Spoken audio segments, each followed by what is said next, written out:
Hello and welcome back, everyone, to the VAR You Serious podcast. We are on, I believe, episode number 6. Number 6, Dad. We are chugging away here. Plenty of stuff to talk about. How's your week been going? So far, so good.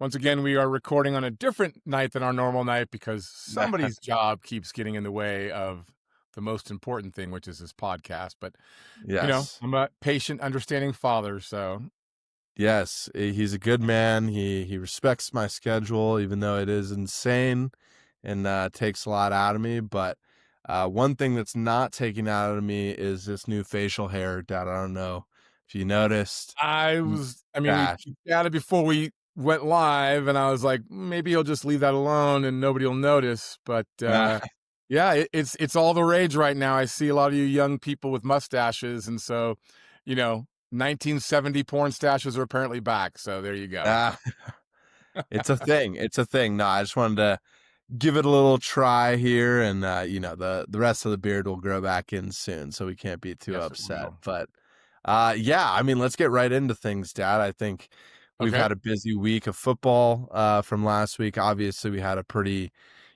political and intense discussion last week, and I think we're kind of in the same realm this week, talking on some interesting topics. And our one big thing we got going on right now has been coming up in the news the past few years, but the San Siro, um, seemingly imminent to being demolished, essentially, with Inter Milan and AC Milan wanting to construct a new stadium, right? So I think this has been a conversation for a while now. I think the San Siro is old. It has some structural problems, but what an iconic stadium. And Dad, what do you think about kind of this demolition and reconstruction of a new stadium? Do you have an issue with it? Where are you at with it? No, I understand the desire for a lot of these clubs to have the biggest, newest, shiniest thing. It's obviously about money, maybe probably more luxury boxes, luxury suites, whatever. Everton just opened up their gorgeous stadium on the water there up in Liverpool. But the difference there, it sounds like, is Goodison Park, I believe, is being kept open. I believe the Everton women's team is now playing their games there. So I'm wondering, for both historical purposes and other soccer purposes, can the San Siro be kept open for that? Or is it just too far gone I, structurally? I think it's going to be demolished in its entirety, and they want to build on that site. Okay. Okay. Because I believe what happened is that they had bought out the rights of the land from the city, Uh-huh. because it was under the city of Milan. That's why the team shared it, and it just made sense. But Dad, I mean, I think I have to disagree a little bit. I think the Everton situation's great. We have a team in both. They're both being used. Yep. But the San Siro is iconic. And I think what we're losing a lot of the time in football these days is the character and the authenticity of teams and stadiums. I think all these teams are going to this circular, some people even joke, toilet bowl, modern looking stadiums. Yep. And the San Siro has been such a piece and a landmark, honestly, of Italian history. Do you think Right. there's an issue with that? No, I honestly don't. I mean, like, I understand the desire to keep these old things. And obviously, you look at other stadiums around the world, whether it be football, soccer, baseball, whatever it might be, basketball arenas. And it's kind of the way of sports these days, right? It's like, how can we make more money? How can we jam more people in here? And honestly, I think a lot of fans, they like the experience. Like, when you're walking through these larger, structures, it's not as crowded trying to get to the bathroom or to get something to eat. It is a more comfortable experience. So from that point of view, I can see why people are all about it. Well, and I think, Dad, you're right in that point. I think it makes sense from maybe a safety and a structural perspective to at least update and do things to make it safer. One thing the Milan clubs are going to have to tackle here, and this is a joint venture between both clubs, but one thing they're going to have to focus on here is apparently the second level, built 70 something years ago, Okay. essentially within a month. can be classified as a historical landmark to some extent within Little Italy. And if that happens, the process of taking that down obviously becomes much harder. And I think that's where you see our AC Milan and Inter Milan struggling, I guess, with the fact of trying to build a whole new stadium when they can maybe just refurbish what's already there. Well, that would be pretty cool if they could find a way to keep part of the original stadium, reinforce it, whatever it might be, and then you add on kind of all the new aspects of the stadium to modernize it. You kind of get this good compromise, and I think there's other examples across sports where you see that done. Um, Like the you know, Bernabeu from Madrid. yeah, yeah. Um, or even something smaller, a smaller level, like, Wrexham, right? Haven't they built an entire, like, new one end is entirely new? They're So, but working on that end. And I think right. maybe an end is easier than something structurally sound all the way around in a rectangle sphere, right? I'm sure it is, but yes, if it's possible to do it that way, that would be the best case scenario, I think. But if structurally or otherwise it's just not possible and it's going to be one or the other, I think it's inevitable that the new stadium is going to be built, and that's just the way it's going to be. And I agree, Dad. I think, from a financial perspective, both of these clubs have somewhat struggled. They both have both had some ownership takeovers within recent years. Jay-Z, Rock Nation, they've had somewhat of a takeover of AC Milan and some involvement there. And then Inter Milan has been taken over by multiple Asian consortiums before. And I think the main thing here is they need to generate more revenue to keep up with Yep. the rest, which is totally fair. And I think they're doing the right thing here. But is there a way they can preserve some history? I guess we'll just have to wait and see. Unfortunately, there's nothing either of us can do about it. But I would have loved to have gone before this all happened. Maybe there's still a chance that maybe we can get out there. No, you better get out there soon, it sounds like. But, we just talked a little bit last week about how, you know, Bayern being a quote unquote underdog, but we talked about the money and the Premier League spending. And I'm sure Serie A teams like Milan, the Milans, plural, are feeling that same pressure. And they're like, listen, I mean, it's why Everton built a new stadium. They want to be able to bring in more revenue and they want to be able to spend more to keep up. So everybody's keeping up with the Joneses. And by Joneses, I mean the Arsenals, the Chelseas, the Man Cities, and so on. And and that's absolutely right. I think it's becoming a money game. It's becoming a power grab game, and that's what this is. They're trying to create more revenue and create more power for themselves, which I totally understand. But one sector of the sports ad that we usually don't talk about and that doesn't have this money power grab as much, it's definitely a thing in this sector of sports right now, the money side. But it's your underdog of the week, Dad. I kind of wanted to pitch it to you here, and go to underdog of the week. But I feel like can we you need can you kind of lay it out for us here? Yeah, I feel like we need some kind of graphic, like, underdog of the week. Maybe a little theme song for it, something Something like a little that. splashy, little horn honking, or, Uh, red siren, like something. But yeah, my underdog of the week comes from not Europe, not South America, not even professional sports. It comes from college soccer here in America, which I know some people think, oh, college soccer's so below me, but I think college soccer is super exciting. I've got former athletes playing college soccer, and so of course I'm into it. None of my former athletes are playing for this underdog of the week, but Michigan State men's soccer. Not only did they have one underdog win of the week, but they had two in the same week. They beat number 3 Indiana and then followed up a couple days later by beating number 5 Michigan, their rival. And so I got a double underdog of the week, right? I So love it. I love it. I was digging around. I was gonna talk a little bit about, what was the other game I was gonna pick? I just blanked out on it, but I was like, "Oh, come on, I gotta do something a I little think bit." it was Crystal Palace, a pretty Palace obvious. over Liverpool, which, sure, it's an upset of sorts, although Palace is doing quite well this year, so it's a pretty minor upset, I'd say. 18 games unbeaten, stretching from last season, so Right, so kinda hard to call them a true underdog, but Michigan State Spartans, double underdog week, baby. Try to beat that. no, I love it, Dad, and I love it. And I think for the listeners that don't know as much about college soccer, Michigan State, a not ranked team nationally, so they're not recognized I in think the they're sense around of being. 500. Yeah, they're not recognized in the sense of being fantastic. They beat the team that is recognized as being the third best team in the United States in college soccer, and beating the number 5 best team, who just happens to also be their in-state rivals.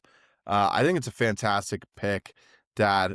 Something I would not have seen either. So I love you bringing that up. I think this is a bigger point too, though. Money is coming into college sports here in the United States. Yep. Do you think that's going to have an effect on these type of moments in college soccer? I think so, in the sense that I think you're gonna see, whether it's soccer or football or basketball, whatever sport, you're gonna be able to see certain colleges pop up out of nowhere. Not that Michigan State is popping up out of nowhere, but you're gonna see some of these perennial favorites probably continuing to get good players, but you're gonna see other colleges, with a little bit dough at their disposal, they're going to pick up enough players. And let's face it, it's still amateur soccer, right? Yes, there's money involved. I get it. But in the end, to me, it still looks like and feels like amateur soccer. And so I think it was just a really inspired week for Michigan State, and good for them. Like, Yeah, these upsets, these underdogs we always look for, this is exciting. And I want it to keep on going. And I think the money will allow it to happen just as often, if not more, going forward. absolutely. And I think, there is a lot of quality in college soccer that I think people globally do not realize. There's players that have come from college soccer that are now playing Champions League football. The one that springs to mind is Tejan Buchanan of the Mhm. Canadian national team, has played in the Champions League before. He's played for Villarreal, Inter Milan, big clubs, and he played for Syracuse. And then we've even seen the other way. A Newcastle Academy player, I'm forgetting his name right now, but he played in the Champions League last year, and now he's playing at Ohio State this Oh, year. really? I didn't know Um, that. so you're seeing it go both ways, and you're seeing a lot of quality and guys respecting the opportunity to pursue their education as well as their sporting endeavors, which I think is great overall, because not everyone makes it. Well, isn't Ajiman, didn't he play college soccer and now he's playing in the championship? And he started even lower in college soccer, Dad. I believe Yeah. he started in junior college here in the Right. United States, which is pretty much the bottom of the barrel when it comes to collegiate sports.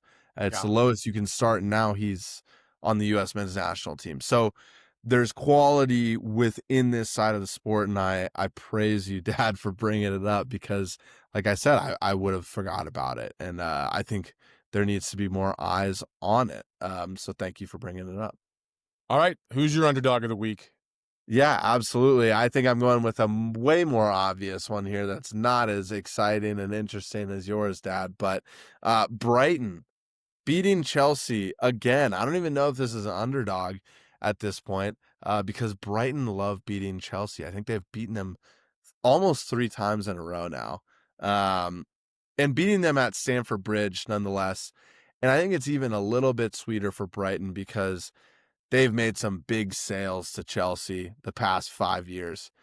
And to go back and continuously beat them after also taking their money has got to be the best feeling of any club in any sport. Um, to kind of get that double revenge, right? And I think this brings up a bigger topic. I think Brighton has one of the best models in Europe for developing players, but also making them effective in real time. They don't just develop, they make them effective. And Dad, I don't know how you feel about it. Brighton's a small team and you've been to the stadium. What do you think about Brighton? What do you think about this win over Chelsea? Well, yeah, the Amex is a great facility. I may have mentioned it in an earlier podcast. I'm just trying Yeah. to check out where Brighton are in 10th right now, and Chelsea's in 8th after that result. Um, I think Brighton is the kind of club that gives hope to clubs throughout the Premier League. Maybe not clubs in the bottom three, the relegation zone, maybe just coming up and probably going to drop right back down. But certainly the top 17, it's like, wait a minute, if Brighton can do it, they can continue to sell players, they can continue to develop players and continue to compete. That gives hope to a lot of those sort of middling clubs that would like to crack the top 8 or get into some kind of European position. Yeah. And Brighton shows that it wasn't just a blip, right? I mean, Leicester wasn't a blip, but like, right, Leicester, that magical year, was it 2015 when they won the Premier League? Jamie 2016, I Vardy. think. Okay. And that was more of a blip in a way. Brighton seemed to be plugging along year after year right now, doing pretty damn well. And so I think, yeah, I think they are a model for other clubs that they could follow. Well, and to your point, Dad, they're a business more than anything, and they're a proven business model. They're consistent. They make things happen. Their players on the field are always consistently good. They produce moments, they produce wins like this that I think Brighton fans 20 years ago would have never imagined. They would have never imagined beating Chelsea in the Premier League 20 years ago, but they're doing it here and now, which I think says so much about Brighton. But I also think in another sense says so much about Chelsea and their real desperation to get back to where they were with this spending strategy, and it just doesn't seem to be clicking still. It looked like it was early in the season, but Dad, do you think this is an early indicator that Chelsea just still isn't quite in that contending status yet? Um, Yeah, obviously Chelsea won the Club World Cup, but that was a separate competition, a little bit different. But yeah, I mean, I thought they would come out of the gate hotter than they have, and it does feel like Chelsea struggles. I mean, maybe they need to go back to having a Russian oligarch for an owner to kind of give them that feeling of desperation, because God knows what could happen if they don't win. I'm kidding, but um, yeah, it's just not quite clicking yet, but it's early. It's still what, 6, 7 matches into the season. It Yeah. it is early. But yeah, to lose at home, that's tough. But Brighton, there's no shame in that for Chelsea to lose to Brighton. It's not like there's some terrible club who's been, just barely escaping the relegation zone the last few seasons. So, good win for Brighton, not embarrassing for Chelsea, but yeah, Chelsea needs to get their act together pretty soon here. Absolutely, especially with the money they've spent, even though it's maybe not embarrassing to lose to Brighton, I think with what they've done the past few years. I mean, they're the world champions, quote unquote, Dad, and I think we can't let them off the hook for that. They need to be playing better, and I think to go into the next kind of segment here, Dad, with Chelsea again as well. It's the game of the week. We have Chelsea against Liverpool. Big game, I think, for both Whoa, whoa, teams. whoa, whoa, whoa. Why are we talking about Chelsea back to back here? Come on now, mother. We got, come on now. Well, No, go ahead. I think Go ahead. it's too interesting of a narrative, Dad. I don't love talking about Chelsea a lot, but we're also actually going to be talking about one of their former players after this as well. So it, last week was more Hispanic themed. This week is more Chelsea themed, unfortunately. But going into this game of the week, Chelsea versus Liverpool, it's a big matchup that I think needs to be talked about. Chelsea has been struggling, lost to Manchester United, lost to Brighton, has been in a bit of a rut, and then we look at Liverpool, heavy expectations on them, spent a ton of money this summer. They've lost their last 2 games. They lost to Crystal Palace in the league. Not something to be ashamed of. Crystal Palace has been great, like we said. But then they just lost to Galatasaray in the Champions League on the road.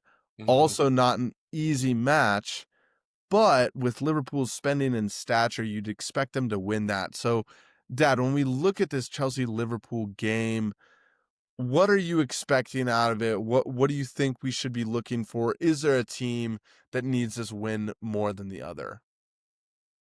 Well, I'll start with the last question first. Chelsea is definitely the team that needs to win more. I believe the game is at Stamford Bridge again, and the Chelsea faithful are going to want a win. It's not do or die. It's not a must win. They are Um, short-tempered though over there. They don't give managers time. No, they don't. But I mean, so I do believe Chelsea is the team that is a little more desperate at this point. I'm sure the Liverpool fans feel more desperate because there's probably a sense of invincibility, and suddenly that has been that armor has been pierced. So certainly the players are going to want to get back on the winning track. But I think Chelsea, this is one of those things where it's a hell of a tough test to come played Liverpool right after losing to Brighton at home. But I think Chelsea needs to win much more so than Liverpool, which of course means they'll probably draw or something like that. But Yeah. I by the mean, way, I I'm think not doing, I'm not doing any predictions this week because we both choked, did awful with the Atletico Real. I mean, I got the 2 goals for Real Real, Madrid. but yeah, so I'm gonna say I'm not gonna make a prediction. You can, but I will not touch it this week. Yeah, no predictions this week. We absolutely bombed with Atletico Madrid, winning 5-2 at the weekend. They also won 5-1 today, Dad, in the Champions League. They are on Yeah. absolute tear. We absolutely underestimated them, so apologies to that whole squad over there Well, I'm and good sure, luck. they watched or listened to our podcast. They thought, we're going to show those punks in the United States and we're going to win these 2 matches big time. I'm They were sure angry. we were the inspiration. I think we were the inspiration and they made it happen, Dad. It was fantastic. Apologies for the language. Bleep that one out, but they were Eh, fantastic against Madrid. A great side this season who I think that's their only loss so far. So, yeah. kudos to Atletico, but going back to Chelsea Liverpool, I actually disagree that I think Liverpool has a lot more of a point to prove here. They spent so much this summer, kind of unlike themselves to do that. And they really need to stay on the pace. And this isn't bias. I think Arsenal is there hungry to take that spot from them this year. And you could Yeah. see it with the determination at Newcastle this past week. I think Liverpool needs to be at their game and they need to win, because otherwise I think there's a big chance Arsenal overtakes them in first this next match day. So I'd argue Liverpool and Arne Slot have more to prove in this game, but Chelsea undoubtedly also need a result here. They cannot take another loss with their current situation. But I don't know. I guess we're not doing predictions this week, but it seems like we're kind of split in the aisle here of who needs to win more. Um, you can predict all you want. If I was betting, so not quite a prediction. If I was betting, I'd bet on Liverpool to win. And I think that's a safe bet, even on the road, if that's what it is. Liverpool have the squad. They have the manager. They did it last season. They should have the consistency and the ability to go and beat this Chelsea team that's in a bit of turmoil. But I'm excited to see the game, Dad. Hopefully a good one to watch here. And, if I'm betting, I'll put my money on Liverpool as well. And I'll even say I think Liverpool is actually going to win 2-1. I think it's going to be a tight game though, so we'll I see. shall not I be gave it. drawn into a prediction. I couldn't hold off the prediction, but it sounds like you're going to still hold off. I'm going to hold off. Fair enough, fair enough. But we'll keep it with the Chelsea theme here, Dad. Just kidding. He left Chelsea, and I think he's better for it, Dad. But we're on to our segment higher or lower for the week here. One of our favorites on the channel. And it's our statesman. It's our guy, Christian Pulisic. Absolute monster right now in Serie A. tearing it up. I believe it is 4 goals and 2 assists, if I'm Yes. not mistaken, 6 goals and assists.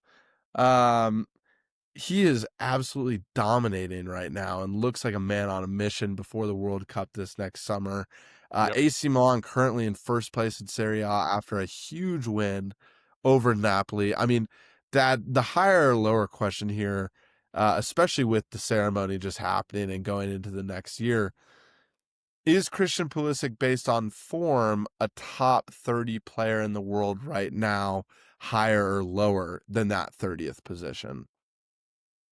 Based on this season right now?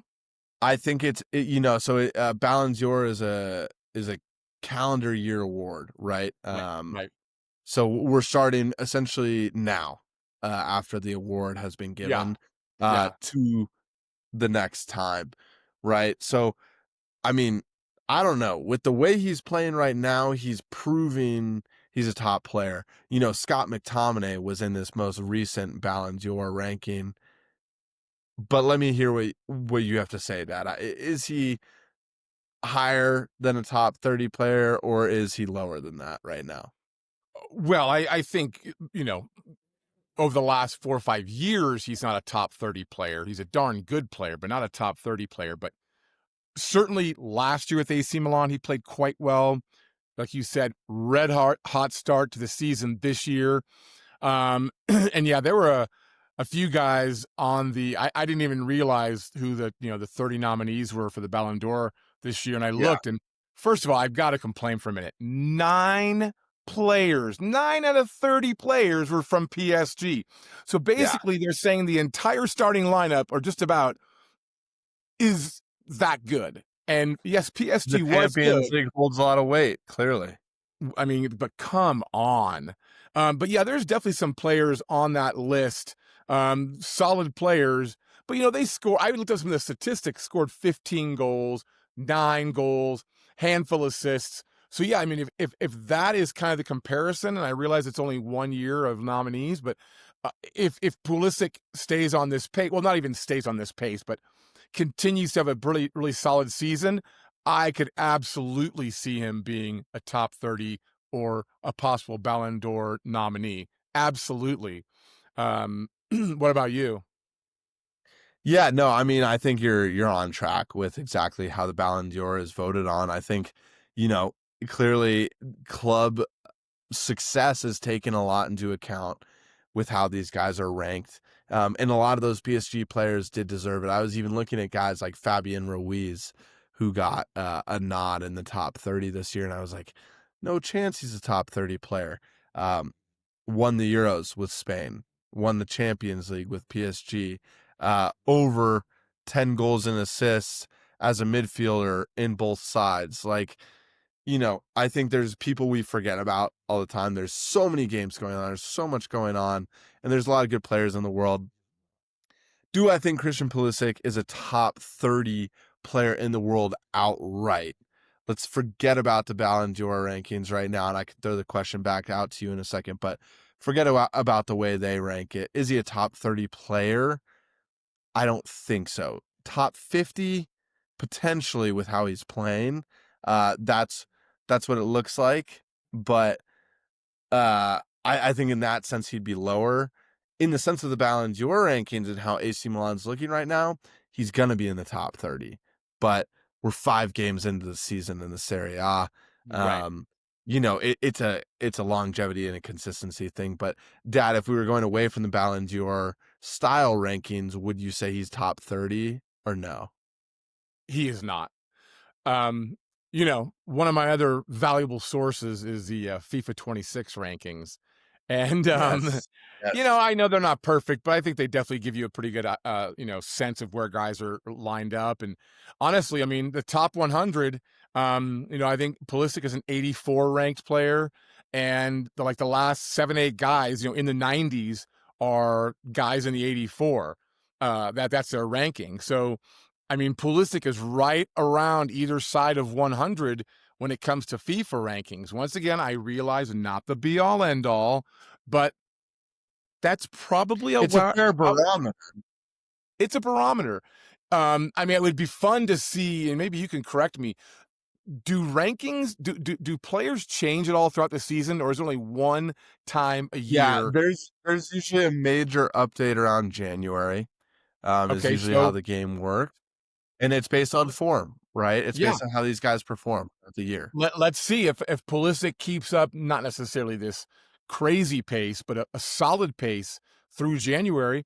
I could see him get a bump to an 85, and suddenly now we're talking he's in the top 75 or 80.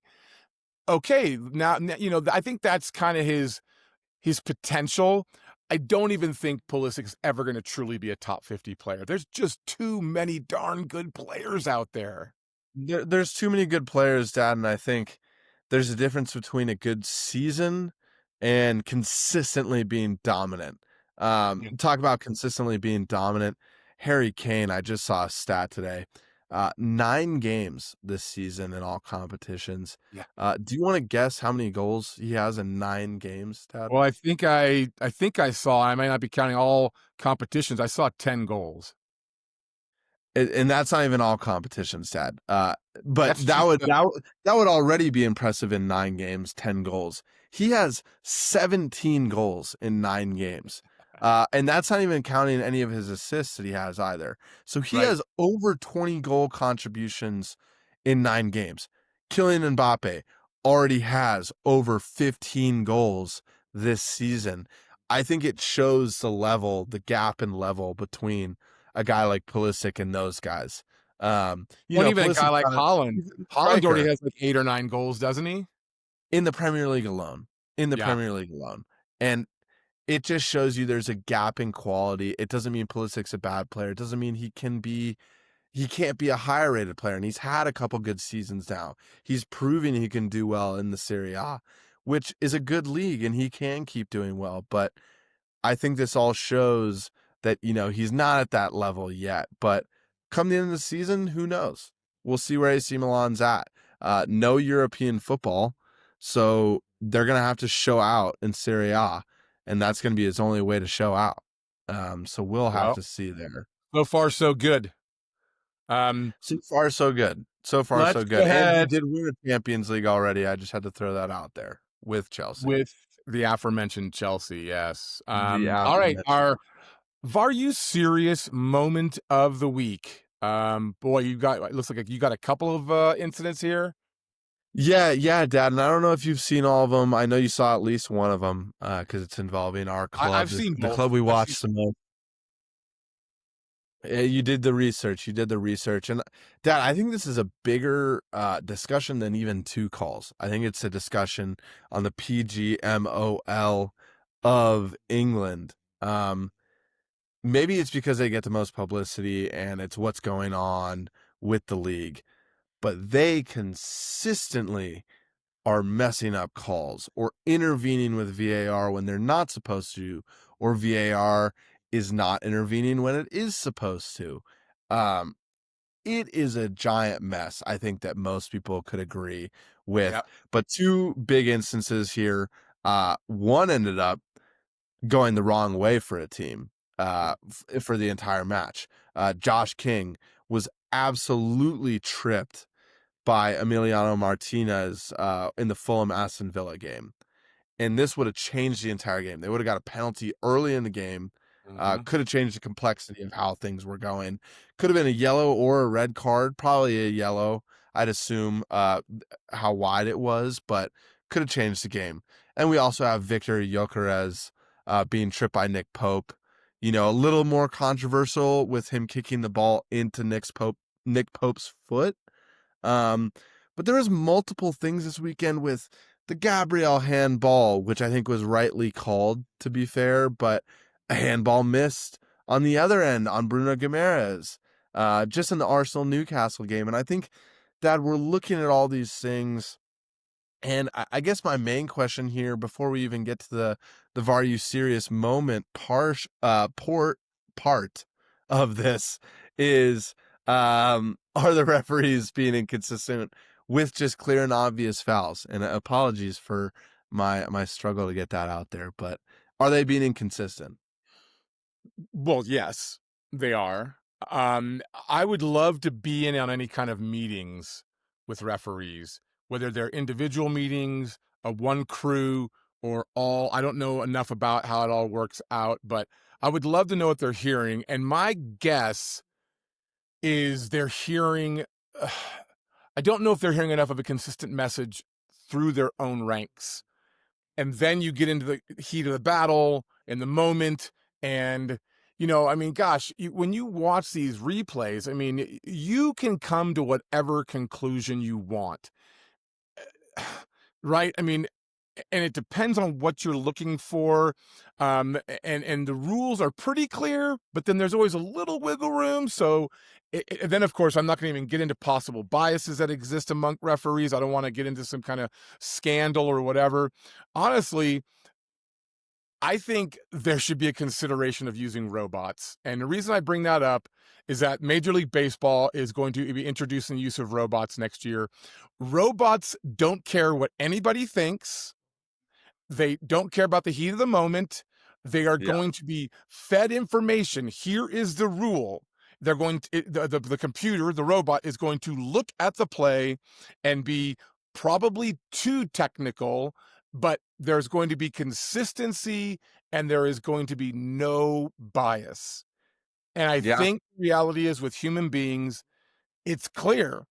They make errors, they interpret differently, and then if there's even the slightest hint of bias, the whole thing's blown up.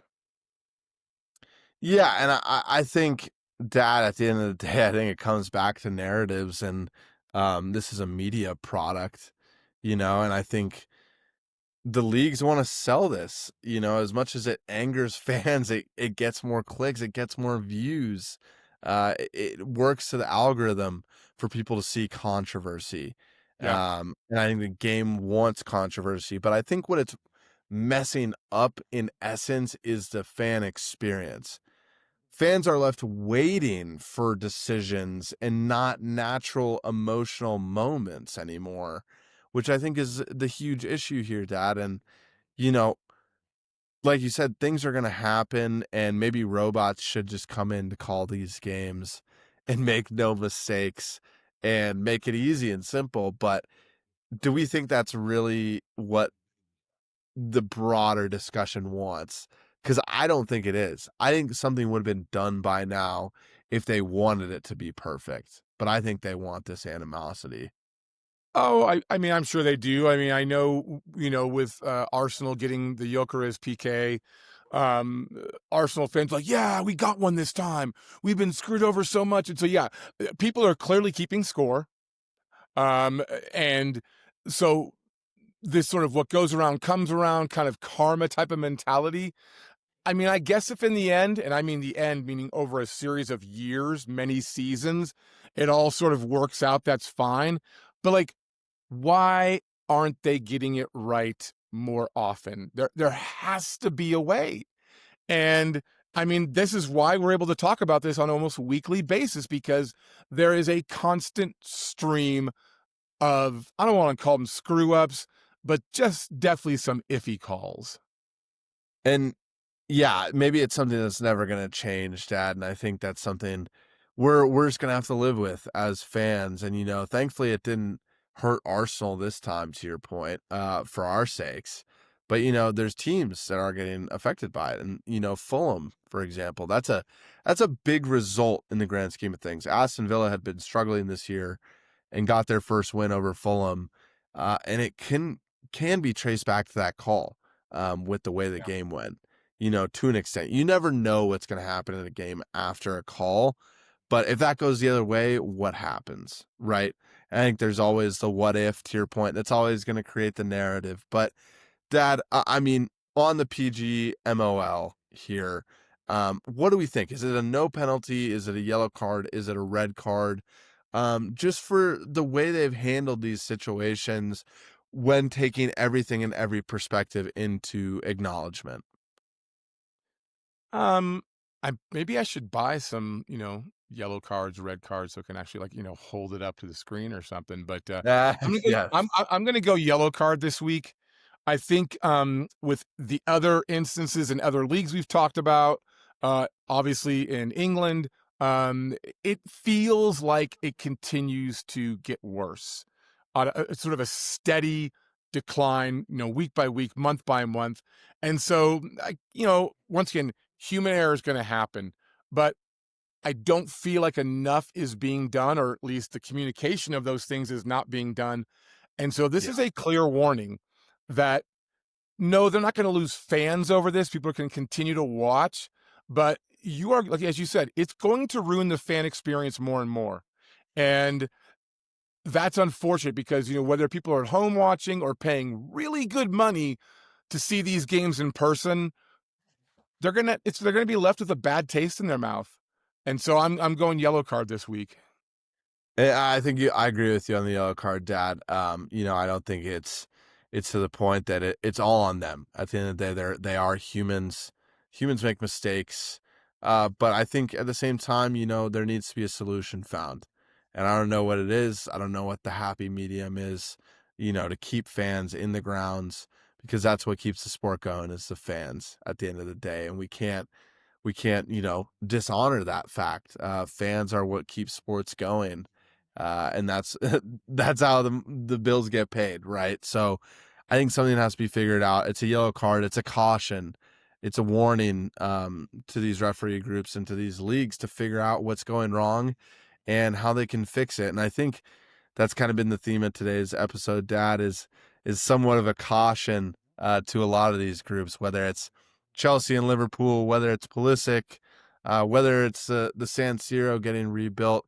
It's a caution to kind of understand, what your actions, what consequences they can have, right? Absolutely. I'm looking forward to some events coming up here. For us, we get to go out and this weekend see the Denver Summit FC kind of launch party for the new women's team that's coming here next season for the NWSL. We've got that USA Australia game coming up in a couple of weeks. I imagine the US roster for those friendlies is going to be coming up next week sometime. And hopefully we can have some sort of live reaction on both of those, all of those events. So keep an Definitely eye on our looking. social medias because we're going to be posting some more stuff, not just podcast clips all the time. And we'd love to hear from you guys. Absolutely. And if you're local or around, let us know. We'd love to get together and, talk more soccer and football. I think we love, going through these things, and I think our perspectives sometimes can be pretty similar, but, we'd love to debate and talk more with you all. So if there's an opportunity, let us know. But yeah, looking forward to the next couple of weeks, Dad, and everything coming through the pipeline. But I think today was a great episode. Great episode. And we especially would love to hear from father son duos. Obviously, we're happy to talk with anybody, hear from anybody. But, this is a father son show. And so we would always love to hear from father son duos just like us. So, all right, buddy. Well done today. Yeah, you as well, Dad. Thank you guys for watching. Please like, subscribe, comment, hit us up. Like we said, we'd love to talk with you and love for you all to engage. So appreciate y'all listening. Have a good one, everyone. We'll talk next week. Bye-bye.